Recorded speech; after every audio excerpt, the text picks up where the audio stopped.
শিক্ষক সংকট সমাধানের দাবিতে বরিশাল শের-ই-বাংলা মেডিকেল কলেজে তৃতীয় দিনের মতো শিক্ষার্থীদের কমপ্লিট শাটডাউন কর্মসূচি চলছে।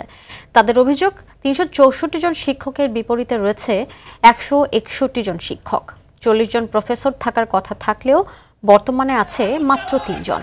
এতে শিক্ষক সংকট মারাত্মক আকার ধারণ করায় সাধারণ শিক্ষার্থীদের সঠিক সময়ে ক্লাস হচ্ছে না। ফলে বদলিকৃত শিক্ষকদের পুনরায় ফিরিয়ে আনার দাবিতে কমপ্লিট শাটডাউন, বিক্ষোভ মিছিল ও সড়ক অবরোধ করেছে শিক্ষার্থীরা।